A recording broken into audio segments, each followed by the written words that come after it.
Welcome back, watch fans. Today we're talking Rolex. We're talking quality. That's right. We're talking about build quality, brand equity, brands, Rolex, Mercedes. What do these two brands have in common? Well, they're both shitter brands, basically.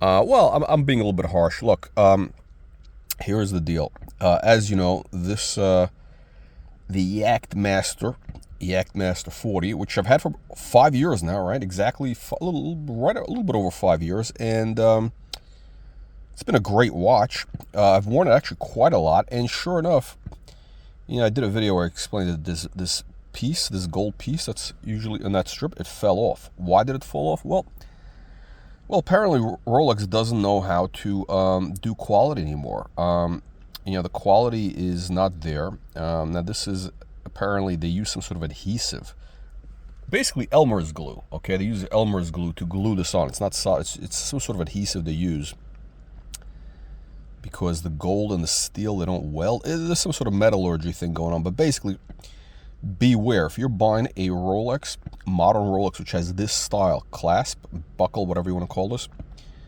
Submariner, whatever, anything two-tone, you're going to have this issue. You're probably not going to have the problem with steel and gold, because I think those they actually do solder on or weld on, whatever it is. But here, this is glued on with two tones, which is very annoying. But look, and again, they should have known better. They should have figured this out in their engineering. And they want $950 to fix this. That's right. They want, because now I'm out of warranty by just 3 months. They're using this as an opportunity to, again, actually get you from both ways, because what they're going to do is they want to replace, let me see if I can do this. Let me see if I can point to just this piece, just this little piece I'm pointing, not the whole three-piece, but this piece where that gold is missing. They want to replace that, $950. Now, if I give them this existing one and the gold piece, which I still have back, they'll give me, I think they said very generously, 15% off. Okay, great. But here's the best part. They're insisting on doing a full service on the watch. Or I should say quality inspection. Quality inspection, which means they're going to find something wrong and an excuse to, of course, charge me, I don't know, another $900 or whatever it is. So basically, they want $2,000 is really what they want for this. So what to do? Now, here's the deal. The Rolex movements are usually generally very good quality, right? Or I should say reliable. Okay, they're very reliable quality. When you turn the date that has that crisp snap when the date changes after midnight. I have watches that are 30, excuse me, not 30, 50. I was telling someone, no, it's 50 years old. 50-year-old watches that still, have that perfect, they function perfectly. We're talking about the turnographs. The one I was wearing when I was in Vietnam, flying the F-14. Excuse me, not F-14. I think it was the Phantoms we were flying back then. It's been a while, so I don't remember quite the equipment I was flying, but I do remember I did shoot down, I don't know, 20 or 30 MiGs, and I was awarded that turnograph. Now, here is the deal, guys. So the movement is fine. I don't need them to do anything with movement. But what to do about this? Now, interestingly, I'm thinking, you know what? I'm not paying these scumbags $2,000. Okay. Now I'm trying to find a way to do this independently. Find a guy who can do this. I've reached out, and again, look, the reason I do these videos, I'm not here to do this for what do you call it? This is not I'm not getting rich off of the ads on YouTube, and the donations, or I should say contributions, have been slow in coming. So the main reason I do these videos is basically to get information, because there's a lot of people out there. This is all open source information. So I'm hoping maybe somebody else had this type of issue and they figured out a way to solve it. Did they use Elmer's glue? I don't know. What did they use? Crazy glue? How'd they do it?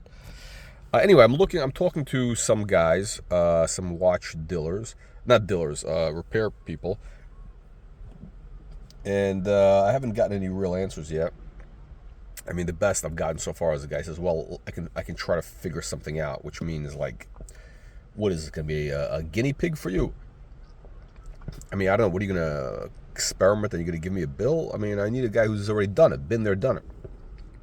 And here's the deal. By the way, I'm concerned with Rolex. With Rolex, if they do repair it, I got 2 more pieces that could fall off. There's where that crown is, and then this piece, right? So there's 2 more pieces that could fall off. So what am I going to do? Come back every time for $2,000 for this? So anyway, look, they got structural failure. So beware, Rolex. They're scumbags. We know the Swiss are scumbags. They're nickel dime chiselers. I've said this before, even before I had this issue. You know what you're getting into with the Swiss, okay? They're chiselers, nickel and dimers, and it is what it is. Look, everybody has their, every country has their,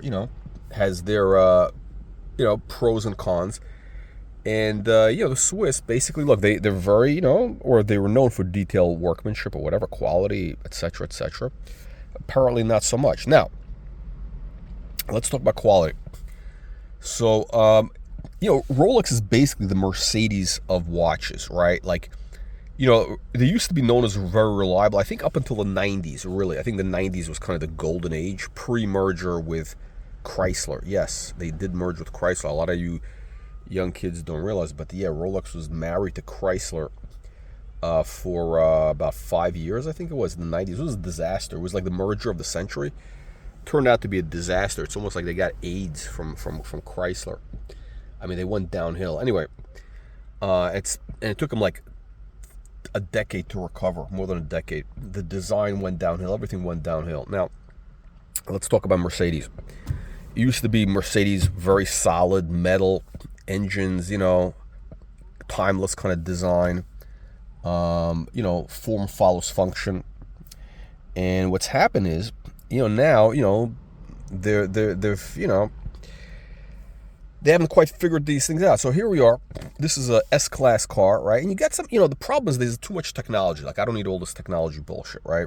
Now, you get good sound. You got this Burmeister, which is pretty good. Now, let me tell you the problem. See this ashtray? Well, 2 things. First of all, this ashtray is right in the middle of the console. And what that means is I'm driving with the top down. The air, now I do have a damper thing, whatever it is up top there, there's a thing that pops out. You get all this cool technology, but it's pretty much useless. Anyway, look, number one is this thing should be here. It should be here. The ashtray should be at the bottom, because when it's up here, the wind blows all the ashes out, right? So my car is covered in ashes because it gets blown by the wind because of this position. It's in this bad aerodynamic position. And let me tell you something else. This ashtray, when you close it, it's kind of hard to get it back open. But the worst part is, you want to clean out the ashtray. How do you pop it out?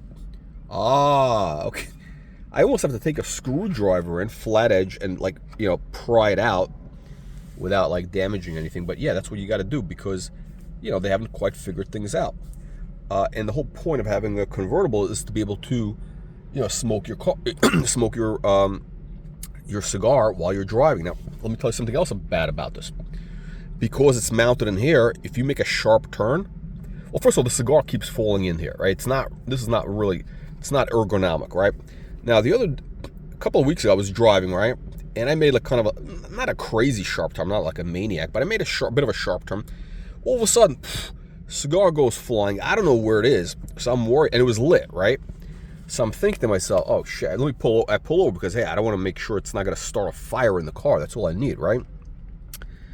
I don't need the car to light up. So I pull over. I can't find the cigar. Where is it? I couldn't find it. I looked everywhere. Couldn't find it. Anyway, just today, I'm actually opened this door, and apparently the cigar fell into this piece over here. It fell into that well, whatever you call this. And I fished it out, and miraculously, it's been there for about 2 weeks, and you know what? It hasn't dried out. Now, that's actually a miracle. I don't know if you know anything about cigars, but that's a miracle. Now, by the way, during this time, I was in sunny Las Vegas for about a week, or 10 days, I think. Well, let's call it at least a week. And miraculous. And, it's been 2 weeks, I think, since that incident. And it didn't dry out. Or very minor drying out. I mean, it was okay. I know I'm smoking it now. It's fine. I mean, it could be, it's not perfect, but it's good enough. Anyway, here is the problem. So the problem is, like Rolex and Mercedes, they're kind of, they don't take their customers, they take them for granted. I mean, it is what it is. They expect you, I think with modern Mercedes or modern cars now, the idea is, okay, you drive it till the warranty expires. That's the big thing. You drive it till the warranty expires and then you sell it, right? Which is stupid, because I remember it used to be, again, I'm not even that old, but I remember it used to be Mercedes was known for shit. You drove that car for 50 years. You could drive that car for forever. They can go on forever. They used to build these cars, great quality. You can drive them forever. That's what they used to say. I mean, listen, there's a guy who's driven, okay, so for example, Porsche. Now, I don't like Porsche, the 911s. They have that vibration, which I don't like.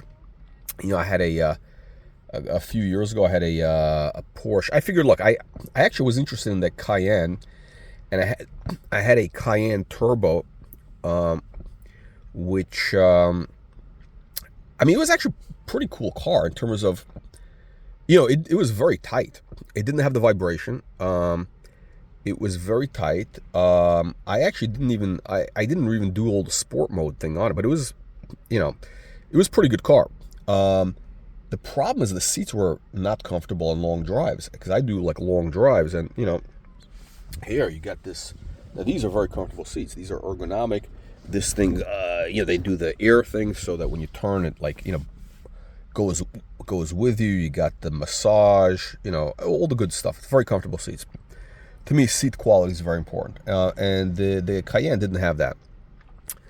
So where were we going with Porsche? I'm sorry, I got distracted. Oh, the Porsche thing is this.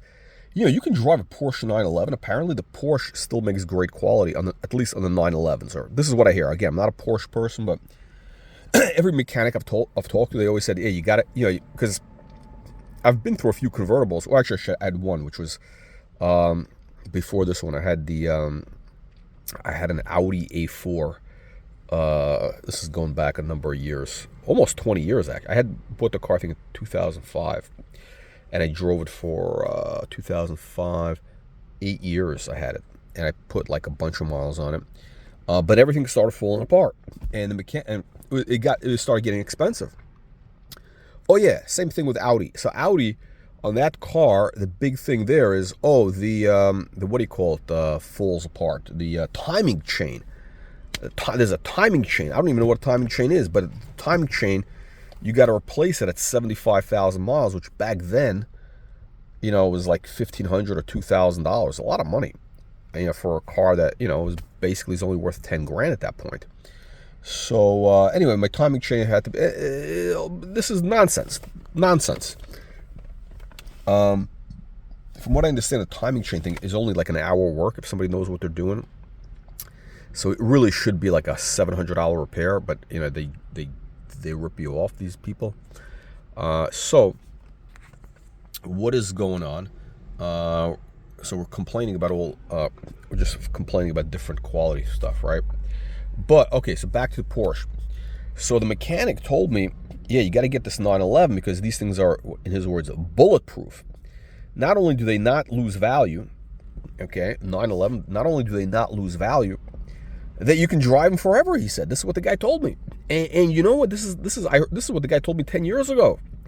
I should have listened. I mean, because from what I understand, the 911s have increased in value. I mean, they go up in value. I just read an article about a guy who's driving a Porsche 911 Turbo from the year 2000. It had those like swoops in it. I remember when those came out. I thought those were very cool. And the tail, it's got the tail. I love that tail in the back, like a whale tail it's got. And there's a guy who's putting on like 1 million miles on the car, like literally in a Porsche 911, 1 million miles on a turbo, and it's going strong. Try doing that with this car. You think you're going to do that with this car? Not going to happen. Now, the problem is this. The problem is the Porsche, I mean, I don't know, they're just not that comfortable, and they vibrate. They got that vibration. It sounds like a lawnmower in the back. Like, what are you driving, a lawnmower? I mean, I really don't get the whole Porsche thing. Like, with that sound. And the other thing is, these days, I think, with the modern generation, everything is going EV. Those things are they're gonna look very anachronistic. You like that word? Anachronistic, antiquated. All right, it's gonna be like, people gonna think you're an old man when they hear you driving that car with a loud exhaust. Because all the cool kids are driving the quiet EVs. Now, so anyway, back to quality. So yeah, this is the quality problem. Mercedes today. So we're doing the loop. We're doing the Trump loop, right? We're coming back. We're looping around. So again, the reason people sell the Mercedes is because you can't drive them forever, right? You can't. It used to be you bought yourself a 1985 560 SEL, whatever it was, 560 SEC. I think that was a 560 SEC coupe. I think it was, or you know what I'm talking about? Those 560 or whatever it was, and those things, we're talking about those 80s Mercedes. I mean, they're classic. They look amazing, timeless looking.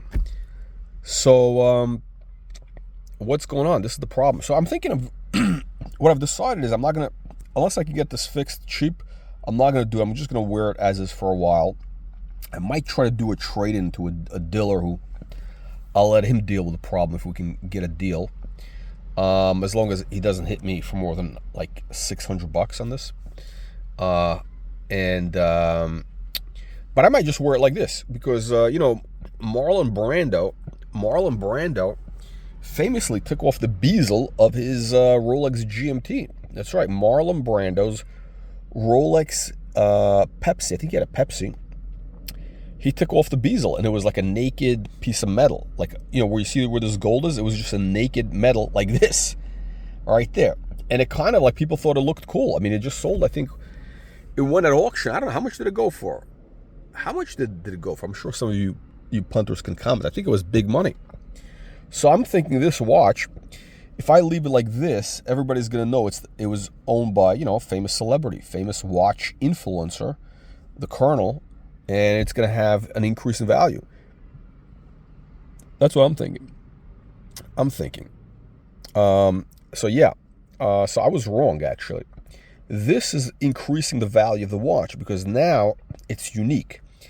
And all you kids today, you all want to be unique, right? You all get the tattoos, you cover yourself with the tattoos, because you think that makes you unique, and you paint your hair blue or whatever, Well, guess what?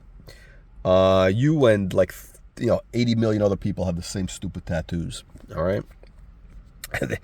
They're on the same wall, all right? Same guy invented all of them. Anyway, I'm wearing this like this way. This is, I think, gonna, it's a good look. It's kind of like, look, back in the day, the Germans, right? You ever see these World War II movies and all these the villains, or there's always a villain. Excuse me. And they always have like a scar on their face, right? They get the scar on their cheek or whatever, on their face. Well, what that's from, because they used to be that in Germany and Austria, they used to have these dueling societies, like fencing. Like they had like some sort of fencing or whatever. They had duels and fencing, and it was like, and they wouldn't wear the face guard, and it was considered like a sign of a badge of honor to have a scar, a battle scar. And in fact, they actually sometimes even put stuff in it if they got injured to make it even more, the scar more prominent, so they would look more, honorable, Anyhow, so so that's this, to me, this is like kind of like a battle scar. I might just wear it like this, right? Just like these Nazi villains in these war movies. Actually, I think, who was the guy? I think they actually know. I think the guy who was the Air Force general in who was the guy? I think there was an Air Force guy who actually did have the big scar from a dueling thing. Yeah, it was which one is it? One of those guys, von Ribbentrop. I don't know. But the point is, this is kind of like a I think this adds value to the watch. So if any of you guys want to buy this watch, I might actually, I might sell it as is now because now the value has just increased. So I'd consider offers north of 15 grand, which I think is very reasonable. And by the way, it comes with a full set, and I also have the gold piece in case you ever want to put it on. So you got the full set. I even have little stickers from the bezel guard stickers, everything, box papers, outer box, and it's been worn by me for all this time, so it probably has some DNA. I mean, this is valuable.